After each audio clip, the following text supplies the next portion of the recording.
আমি আপনাদেরকে একটা ছোট্ট কারগুজারি শোনাই, আপনাদের দিল কেঁদে দিবে। 2016 সালের ঘটনা। তখন ঢাকায় মোহাম্মদপুর আমি খতমে তারাবির জন্য 2 জন হাফেজ নিয়োগ দেওয়া হবে কেন্দ্রীয় মসজিদে। অনেক হাফেজে কোরআনরা সিরিয়াল ধরেছে, তারাবি পড়াবে। কার মনে না চায় এত বড় এক মসজিদে আমি যদি চান্স পাইতাম তো আমার কপালটা খুলে যেত। শুক্রবার দিন সবাই দরখাস্ত রাখলো, ইন্টারভিউ শুরু হয়ে গেল। পরের জুমায় অসংখ্য ছাত্রদেরকে দেখছি খতমে তারাবির জন্য ইন্টারভিউ সিরিয়াল দিয়েছে। ইন্টারভিউ বোর্ডের ভিতরে আমি ছিলাম। কয়েকজন হাফেজকে আমরা সিলেকশন করছি যে এদেরকে নেওয়া হবে। এদের তেলাওয়াত সুন্দর, পড়াও বড় মজার। আমরা কাগজগুলো এক জায়গায় জমা করছি। পরের জুমায় আমরা ঘোষণা দিয়ে দিব কোন মায়ের সন্তান চান্স পাবে। পরের জুমায় যখন জুমার নামাজের পর 3টার দিকে যখন আমরা বসে বসে ফলাফলগুলা দেখতেছি যে কাকে কত নাম্বার দেওয়া হয়েছে। দরওয়াজা লাগায় দিছি, জানলা লাগায় দিছি, এসি ছেড়ে দেওয়া হয়েছে, সব লাগানো, বাহির থেকে কিছুই দেখা যায় না। ইন দি মিন টাইমে মসজিদের বারান্দার দরওয়াজায় কে যেন নক করতেছে। খাদেম সাহেব আস্তে করে জালনা খুইলা উকি মাইরা দেখতেছে যে 2টা ছোট বাচ্চা বাহিরে দাঁড়িয়ে আছে, একেবারে অল্প বয়স।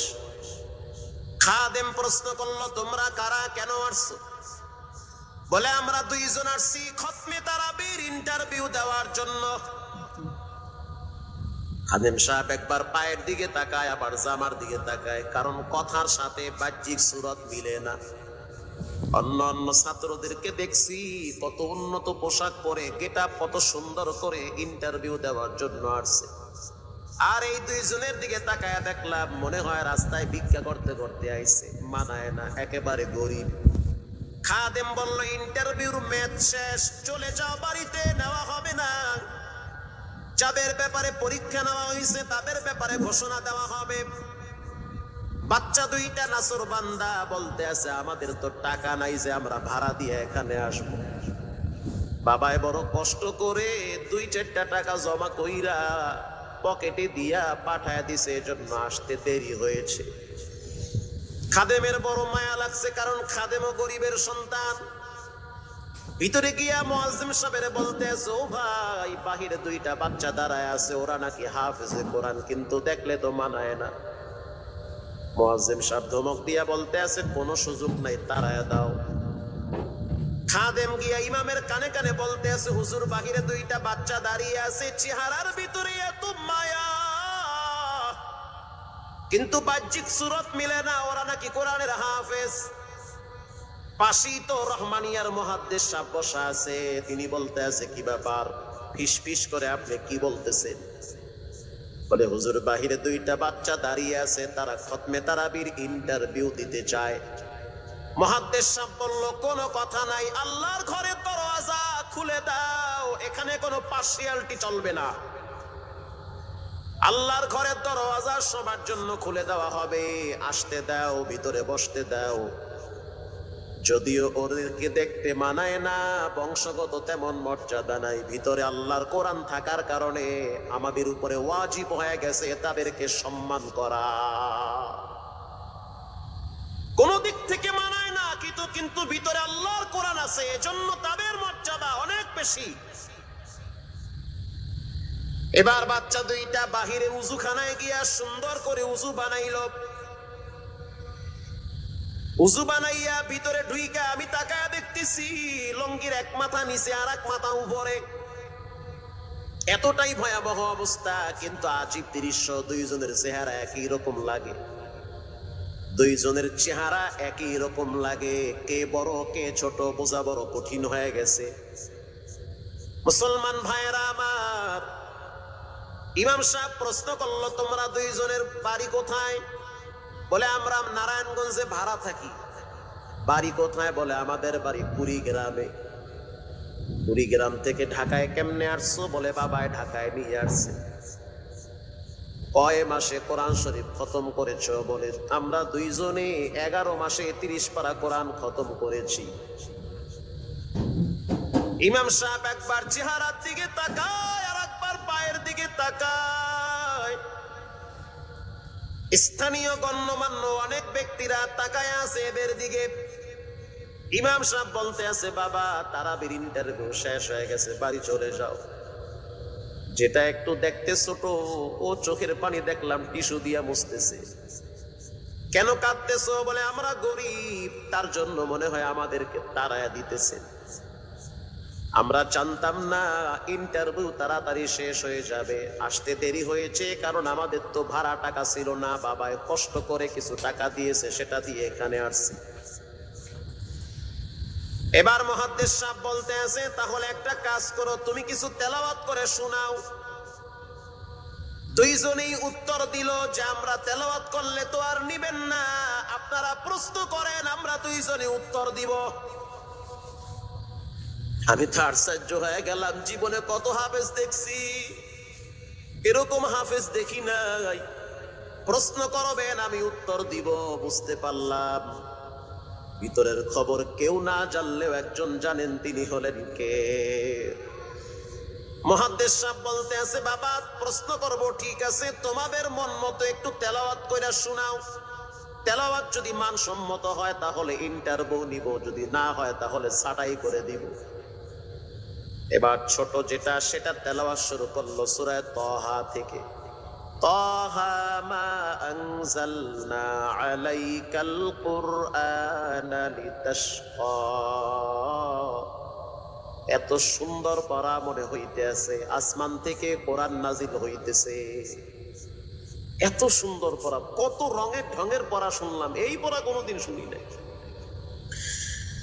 আমি তাকায় দেখলাম স্থানীয় টিউনো সাহেবের চোখের পানি পায়া পায়া পড়তেছি। ইশারা দিতে আছে আরো তেলাওয়াত করতে বলেন। এই পড়া তো শুনলে আমার দিলের ময়লাগুলা কাটে। আল্লাহর ঘরে যখন গেছি বাইতুল্লাহ ফজরের টাইমে ইমাম সাহেব তেলাওয়াত করলে যেমন মনে হয়, মনে হইতে আছে ওই কোরআনের আওয়াজটা এখন এই মসজিদে বাজতেছে। ছোট বাচ্চাটা তেলাওয়াত করলো, বড় সন্তানটাও তেলাওয়াত করলো। এবার যারা হাফেজ সাহেব ছিল তারা প্রশ্ন শুরু করলো। যেখান থেকে প্রশ্ন করে পৃষ্ঠা ঠেকায়া দেয়, একটা জায়গায়ও আটকাইতে পারে না। এমনকি বাচ্চা দুইটা এটাও বলেছে, যদি আপনাদের যদি ধৈর্য থাকে তো আমরা দুইজনে পুরা 30 পারা এখানে একটা রানে পড়ায়া দিব। আশা করি একটাও বাঁচবে না। এত সুন্দর পড়াশোনার পরে মোতাওয়াল্লি সাহেব বলল, সব বাদ, আমার কাছে এই দুইজনই পছন্দ হয়েছে। এই দুইজন রে মোতাওয়াল্লি সাহেব দাঁড়াইতে পারে না, হুইল চেয়ারে বসে থাকে, কাছে ডাইকা বুকের সাথে জড়ায়া ধরছে আর বলতে আছে, আল্লাহ এমন একটা সন্তান যদি আমার থাকতো, জীবনটা ধন্য হয়ে যেত। আমার মৃত্যুর পরে একটু হইল তারা কোরআন তেলাওয়াত করতে পারত। নিয়োগ হয়ে গেল, তারাবি শুরু হয়ে গেছে। মোহাম্মদপুর থানায় গিয়ে খবর নিয়ে দেখে অনেক পুলিশরা এই বাচ্চার পিছনে দাঁড়ায় দাঁড়ায় নামাজ পড়ে চোখের পানি ছেড়ে কেঁদেছে। শুধু তাই নয়, অনেক হিন্দু মহিলারা পর্যন্ত রাস্তায় হাঁটার সময় তেলাওয়াতের আওয়াজে দাঁড়ায় দাঁড়ায় কোরআন শ্রবণ করেছে। শুধু তাই নয়, অনেক বড় বড় ডাকাত, মাস্তান, সন্ত্রাস, কিশোর গ্যাংরা পর্যন্ত দাঁড়ায় দাঁড়ায় কোরআনের আওয়াজ শুনেছে। 17ই রমজান দেশে বদর দিবস, হাজার হাজার মুসল্লি দাঁড়িয়ে আছি। ইমাম সাহেব জানে না যে এরা দুইজনে আপন মায়ের পেটের ভাই হয়, এটা ইমামের জানা নাই। দুইজনের তারাবি চলতে আছে, চমৎকার পড়া, পিছনে শত শত মাওলানা মুফতি দাঁড়ায় থাকে। মনে হইতেছে তেলাওয়াতের আওয়াজে আর এক জগতে হারিয়ে যায়, এত সুন্দর পড়া। তারাবি শেষ হয়ে গেল, মুসাফা শুরু হয়ে গেল। বাচ্চা দুইটারে কেউ বুকের সাথে জড়ায়, কেউ কপালে চুমা দেয়, বলে আল্লাহর কোরআনকে চুমা দে। হাজার হাজার মানুষ যখন আস্তে আস্তে নামাজ শেষ করে চলে গেল, একেবারে মসজিদের পিছনে বারান্দার পরে আরো একটা বারান্দা থাকে, ওই বারান্দায় এক লোক বসে বসে গামছা দিয়া চোখের পানি মুছতেছে। কিছুক্ষণ পরে লোকটা দেওয়ালের সাথে কপালটা ঠেকায় দিয়া একেবারে অস্থির হয়ে গেল, মনে হচ্ছে তার ভিতরে কাঁপুনি শুরু হয়ে গেছে। কিছু মুসল্লি গিয়া প্রশ্ন করলো, কি হয়েছে আপনার? বলে আমার কিছুই হয় নাই। টাকা লাগবে? বলে না, টাকা লাগবে না। তাহলে আপনি কেন এখানে কাঁদতেছেন? বলে আমি এমনি কাঁদতেছি, এটা কষ্টের কান্না না, এটা খুশির কান্না। এটা কষ্টের কান্না না, এটা খুশির কান্না, আনন্দর কান্না। আল বুকাউ মিনাল ফারাহ। অতি সুখে মানুষ কখনো কখনো কেঁদে দেয়, চোখের পানি ছেড়ে দেয়। ইমাম সাহেব বলল, পিছনে কে? লোকটা তাকে সামনে নিয়ে আসে। এবার লোকটাকে যখন কিছু দূর সামনে আনা হইল, ওই বাচ্চা দুইটা মসজিদের ভিতর থেকে দৌড় মাইরা গিয়া বলতে আছে, এই লোকটা আমার আব্বা, ইনি আমার আব্বা হয়। ধমক দিবেন না, রাগ করবেন না। আমার আব্বা ঢাকা শহরে রিক্সা চালায়, রিক্সা চালায় চালায় আমাদের দুইটা ভাইরে কোরআনের হাফেজ বানাইছে। ইমাম সাহেব ধমক দিয়া বলতে আছে, আপনি কেন দেরি করলেন? আগে কেন আসলেন না? রিক্সাওয়ালা বলতে আছে, আমি যদি আগে আসতাম আর যদি পরিচয় দিতাম আমি রিক্সাওয়ালা, হয়তো আমার বাচ্চা দুইটারে মানুষ খোটা দিবে যে রিক্সাওয়ালার পোলা। এজন্য আমি আসি নাই। দূর থেকে নামাজে কোরআন তেলাওয়াত শুইলা আবার আস্তে করে দূরে চলে যাই। মাঝে মাঝে বাচ্চা দুইটার সাথে দূর থেকে আইসা দেখা করি। এটাই হলো কোরআনের বরকত। পরে শুনতে পারলাম এই বাচ্চা দুইটার মাও নাকি গাড়ি অ্যাক্সিডেন্টে মারা গেছে, লাশ পড়ে আছে সেই পুরী গ্রামে। একটা ছেলের নাম জোবায়ের আর একটার নাম হলো তালহা।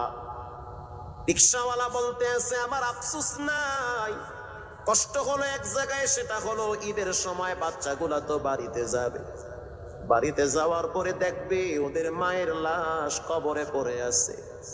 ডানে বামে মাটি, সামনে পিছনে মাটি, মাটির ঘর, অন্ধকার কবরে মা ঘুমায়। ঈদের দিন এমন কোন দরদি নাই যে আমার বাচ্চাগুলারে সান্ত্বনা দিবে। গত ঈদেও দেখছি বাচ্চা দুইটা মায়ের কবরের পাশে দাঁড়ায় দাঁড়ায় লম্বা টাইম কেঁদেছিল। আমাদের ঘরে কোনো ঈদ নাই। রিক্সাওয়ালাকে সান্ত্বনা দেওয়া হইল, নসিব আপনার ভালো, কপাল খুলে গেছে। দুইটা সন্তান হীরার টুকরা এমন ভাবে তৈরি করেছেন, মনে হইতে আছে জিন্দা কোরআন হাঁটতেছে। এজন্য সন্তানগুলাকে দিনদার বানান, ঠকবেন না। বর্তমান জমানায় মানুষ বড় স্বার্থপর। একমাত্র কলিজার টুকরা মা বাবার জন্য যেই দোয়াটা করে ওটা অন্য কেউ সহজে করতে চায় না। কথা ঠিক না ব্যাঠিক? সন্তানগুলারে দিনদার বানান, নেককার বানান, আল্লাহওয়ালা বানান। আল্লাহ পাক বলেন, যারা কোরআন পড়ে, নামাজ পড়ে, আল্লাহর রাস্তায় দান করে, তারা হলো সফল ব্যবসায়ী। এখানে এমন মানুষ বসা আছেন যে নিজের হাতে নিজের মায়ের কবরে রাখছে, নিজের হাত দিয়া নিজের আব্বারে কবরে ফালায়া রাখছে। ঘরে গিয়া দেখবেন মায়ের বিছানাটা খালি। যেই বিছানায় মা ঘুমাইতো সেই বিছানাটা এখন অসহায়ের মতো পড়ে আছে। বাবাই যেই বিছানায় শেষ বয়সে বসে বসে কোরআন তেলাওয়াত করতো সেই বিছানাটা পড়ে আছে। এখন আর কেউ বলে না, বাজান তুই কেমন আছো? এই কথাগুলা মা বাবার মুখ থেকে সবচেয়ে বেশি বের হইতো। মা বাবার জন্য এখন চাইলেও তো কিছু করতে পারেন না। আজকে যদি আপনার মা বাবা থাকতো, খাওয়ানো লাগতো, চিকিৎসা করার লাগতো, অসুস্থ মাকে নিয়ে ভোলা মেডিকেলে যাওয়া লাগতো, অসুস্থ আব্বারে নিয়ে লঞ্চে করে ঢাকা মেডিকেলে যাওয়া লাগতো। এখন মাও নাই, বাবাও নাই, টাকা আছে, চাইলেও খরচ করতে পারেন না। সহজ একটা রাস্তা বের করে দেই, এর চেয়ে সুবর্ণ সুযোগ আপনি পাবেন কোথায়? আব্বারে তো থাকলে খাওয়াইতেন।